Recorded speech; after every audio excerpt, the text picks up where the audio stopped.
All right, Skinny, out of practice today, we saw the running backs introducing themselves to the new guy, Reed Sinnott. What does he bring to this camp until Joe Burrow comes back? It's camp arm. I mean, normally you have 3 quarterbacks. Some might carry a 4th sometimes, but 2 quarterbacks is not enough to get you through camp, especially with all the drills you have to do with wide receivers, the reps you want to give, first, second, third team guys. You need at least 3 quarterbacks to go through that process, and so that's what he is for now as a camp arm. But that being said, if you're a camp arm that proves himself, and then this was supposed to be a battle of Simeon versus Browning for the backup role, does a guy like that then push for a practice squad role? And I think that's probably all he's hoping for at this stage of the game, is for that opportunity. I truly thought they were going to sign Drew Plitt, who's been on this roster before, knows the system. He had one of the great preseason performances we ever saw last year in preseason game number 3. The way he performed, and I thought he'd get a shot at. He's a local guy from Loveland High School too. But they saw Reed Sinnott a couple of years ago with the Dolphins. He played preseason game number 3 here, passed for over 300 yards, I believe, in that game for the Dolphins. So he has a little bit of tape on him, and I'm just going to guess that, hey, for him, it's the opportunity for them. Need a camp arm desperately. Yeah, I was going to, you just hit the nugget that I was going to get you for, was that preseason game as a Dolphin, because he's been on rosters, but he's never played an NFL game. He did get him one game for the XFL, although he was hurt for the San Antonio Brahmas last year, and he was on the Eagles roster last year. So the guy there's something I love about him, at least in this kind of role. Now, the bigger news was the reason he's here. Number 9, Joe Burrow, has the calf strain. I wasn't in the locker room. You were. What did you see? Yeah, it was interesting. I was talking to Drew Chrisman. We'll get to him in just a second because he was back today and discussed his medical situation. But walking by, and I look, and I see this guy in kind of a hoodie talking to Ted Karras, and he's got his head out, and I looked for a second. I thought, that looks like Joe Burrow. And I kind of peeked around. A couple other people walked by, and we kind of looked and said, that is him. So he talked with the lineman for a while. Then I was wondering, okay, does he now see us in here? Is he going to get up and show us either how bad his walk or gait is, or is he going to show us that he can actually walk? And a few minutes later, he got up, walked to his locker. Right? It's nothing to say he's back tomorrow or next week or whenever. But hey, him moving around, seeing him at least, looking, feeling normal a little bit. He did have a compression sleeve or wrap or whatever you want to call it on that right calf. But that was at least, I think, a little encouraging to see, because reports initially were that he was around here on one of those little scooters with his leg up and take some pressure off of it. And here it is, Thursday to Monday, he's up and at least walking around a little bit. Good sign. We know from the appendectomy and the catastrophic knee injury that this is a great healer that we have in Joe Burrow. There was a big rumor that broke early today out of Peter King's column that Joe Burrow was going to join the likes of Patrick Mahomes and Kirk Cousins in the next Netflix series of quarterback. He was asked about it last week, denied it. Where do you think that stands? Yeah, I think from all I understand is that Peter King was surmising, boy, if this was how that season of quarterback would go with Joe Burrow in it, with the injury, and then how he came back from the injury. I think it was more him surmising. I think Joe was extremely truthful last week. I think in time, he'll know the time is right when he will do maybe that documentary. The time was not right. We've not seen cameras from them out here. There's nobody sneaking around with a camera that would be them either. So I think it was more, honestly, like I said, Peter King surmising, this would be an interesting way for this portion Netflix to go. Would love it. Exactly, but I don't think that was the case. And I don't think it was Peter reporting anything out of school. I think he was more surmising. That misinterpreted to some degree, and you know how the blogosphere is. Everybody picks up on it. Now, we mentioned Drew Chrisman, who, what did you learn? You talked to Drew. What did you learn about his malady? Yeah, he said it was a medical procedure. It's something he's been dealing with since he was 10 years old, and he did. I said, do you want to discuss what that is? He said not at this time, but he feels much better. Hoping to get back to punting some point this week to get in the competition.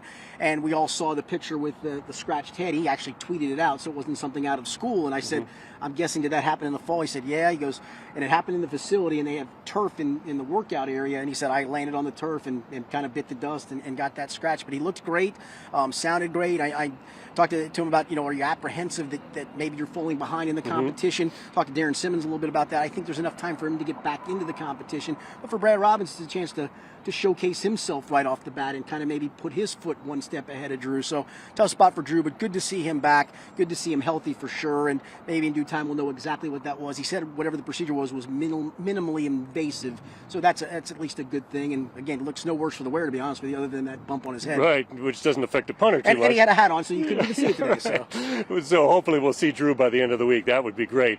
The other injury news, and last week we were worried about all those scratches on his neck. We wondered if Orlando Brown Jr. and that little dust up they had in the first day of practice had caused it for Trey Hendrickson, but he said it was just guys pulling him off and pulling his jersey, but he did miss practice today. Yeah, and normally that's not overly alarming because because guys, veterans especially, will get a day here and there off, but he was given Friday off. It didn't look like, if I remember right, he didn't do a whole lot on Saturday. They had Sunday as a team off, and then to be getting another day off seemed very weird, so we asked to talk to Zach about that. He said it's minor. It's a minor lower body issue. They're going to ease him back in as the week progresses, so I don't think it is alarming, but it's always worth asking the question of, because, again, veterans, we saw DJ Reader miss a practice last week. They gave him a veteran day off. That'll happen in a long week, but coming off of a day off, usually you're not getting another day off unless you're a veteran that's coming off something, and obviously he's dealing with just something very, very minor, but he is dealing with something. We talked a little bit about Reed Sinnett. How do you like the way they're going to do the quarterbacking between Browning and Simeon? Yeah, and it's interesting because Reed Sinnett got 0 snaps with the team sessions today, and understandably so. I'm going to guess he just saw the playbook for the first time yesterday, for goodness sakes. So that would be a big ask, and a lot of times even you won't see all 3 quarterbacks. Even if Joe Burrow was back, you might not see Browning or Simeon participate in some 11-on-11 sessions. The 3 sometimes don't do that.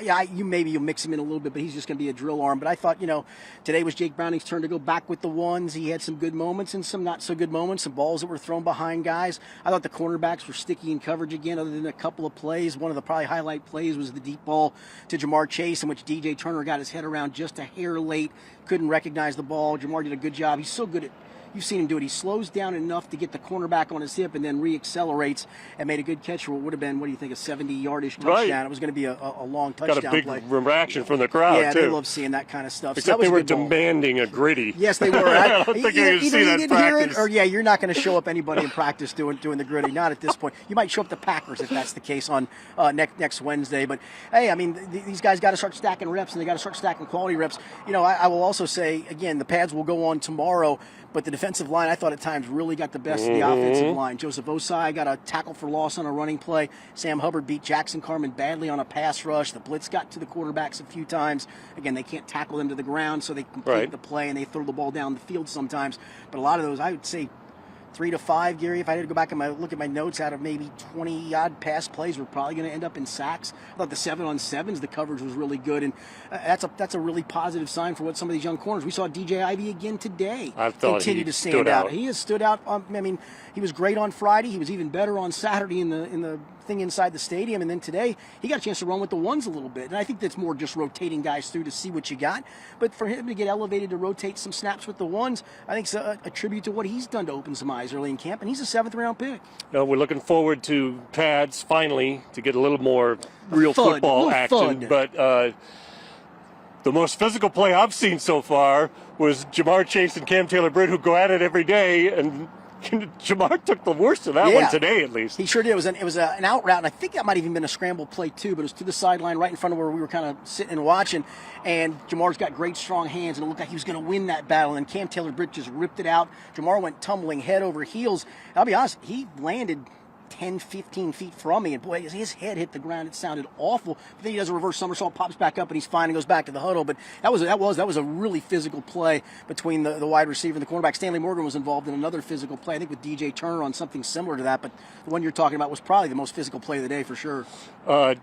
Zach Taylor told us last week not to make anything of it, but Jonah Williams and Jackson Carman, where do you read that at this point? Yeah, and I'm trying not to read too much into it. I'm going to hopefully talk to Frank Pollock tomorrow. I didn't talk to him today. I know a couple of reporters requested him today and talk to him. The thing I guess I'm going to read into it at this point is it sounded like they were going to go day on, day off, day on, day off with the ones. They were all going to rep. But so far, if my count's right, it's 3 days with the ones for Jackson, 1 day with Jonah, and then Jonah also sat out of practice for a rest day. Maybe it was more to see again. Let's just see what we got in Jonah before we make a determination on, all right, let's go full-fledged forward with Jonah. I would guess leading up to Green Bay, it'll be 1 on, 1 off again, or maybe we'll see all Jonah. Once the pads go on, maybe it's all Jonah. Maybe Jackson didn't show enough to get reps with the ones. Again, he got beat really badly today by Sam Hubbard, got beat another time. Again, that's going to happen in camp. I don't want to over-dramatize it, but he did get beat.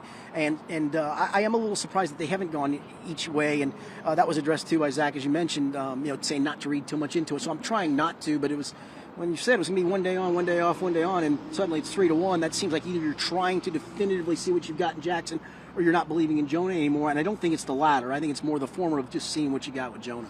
That's the kind of with Jackson, in-depth analysis you can only get from Skinny. We have it for you every day of camp here on the Skinny Podcast, on YouTube or wherever you get your favorite podcast. Pads come on tomorrow, Wednesday a day off. So we'll see you for the hitting portion of the Skinny Podcast on Tuesday.